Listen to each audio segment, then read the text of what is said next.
There is no reliable, definable, sustainable you.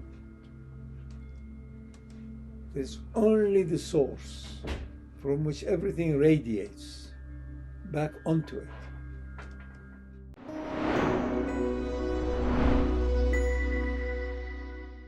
So Shaykh Fadhlalla, ultimately you're saying that in all the experiences in life, the ups and downs, the disappointments, the identification with this role or that role or whatever, it is the archetypical sort of experience of all human beings.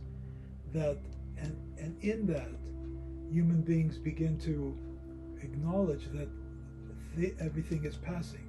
All of it is it really has no existence on its own. It doesn't have consistency or joy in it, or goodness in it anymore. People then begin to wake up to something beyond that. So would you say that that is ultimately the purpose of human existence? No, there is no such thing. No. There is a clear pattern in creation. For anything has been created, for it to resonate fully, accept fully, that is there to acknowledge the Creator. And that's what we call perfect worship. That you have no independent power, you have no independent will. You have the only possibility that you have is to focus more and more and more on the divine will and follow it. That will be ease and joy. Anything else causes you suffering and you don't want to suffer, so you avoid it. Very simple. Avoid the illusion that you are free to do anything. Because in truth, it isn't that you have no freedom, there is no you. There is no reliable, definable, sustainable you. There's only the source from which everything radiates back onto it. There is no power except what has been endowed by that most powerful cosmic source. This is higher intelligence. So with consciousness comes intelligence. Intelligence draws from divine source, returning it back to the divine source. So intelligence will lead you to accept the so-called you on earth up to a point, but refer more and more to the light of you, to the sacred source of spirit or soul in you, and that is what is real. Everything else will cause you, as part of divine grace, suffering, because you have deviated. So suffering is a big gift. The pain that you may experience every now and then is the biggest gift to avoid it. Otherwise first you catch your finger in the door, then you catch the whole hand, then you catch your head and you break everything. So suffering and what is unacceptable is the biggest gift in life, so that you avoid distraction that may take life away. Until such time, the so-called you had led you back to the essence of life in you. And then it's easy. Then you are. Then it is. Timeless, boundless. But once it comes to duality, you hear a sound, you hear a noise, then it comes back again to the basic animal in you to ensure a certain measure of safety, because you are here a slave to the soul. You want the soul to continue for as long as it wants. Therefore, you will seek safety, security, and ongoingness. That's it. You're obsessed with life. You're obsessed then with that which enables life to continue.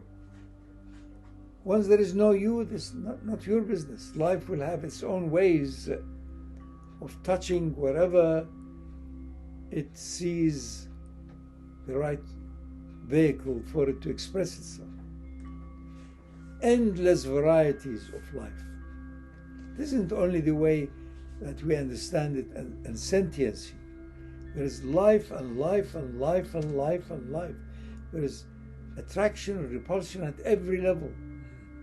At the minutest, at the electromagnetic level, at the atomic level, at the molecular level, and. But the life that we, a human being, experience, we consider it at a higher level than the life that the virus experiences or the mouse experiences. But there are different strands of life. And the highest strand has the potential, the possibility, the drive to touch its origin. So it's intelligence that will enable you to turn away from anything that is short-term in time and in distance. No. And then the music of the yes takes over. That's it. Shaykh Fadhlalla, you mentioned a lot from the idea of evolution, that you mentioned quite a bit the rise in intelligence, the rise in intelligent spirituality. And I have noticed in my short life that you see almost like a groundswell amongst people who are waking up here and there from different parts of the world, different cultures, different ideologies, creeds, etc., coming to opening up to the idea of oneness behind all things. Especially if you look today and see that the signs coming from things like the James Webb Telescope. You look out into the celestial heavens and you see these incredible geometry and balance and artisanship beyond anything that can even be comprehended. So in this context of the evolution, is there in evolution there seems to be an idea of reaching a certain state on an individual maybe basis and also on a worldwide basis, on a all humanity basis. Are we heading to something like that? It is like a light and a mirror.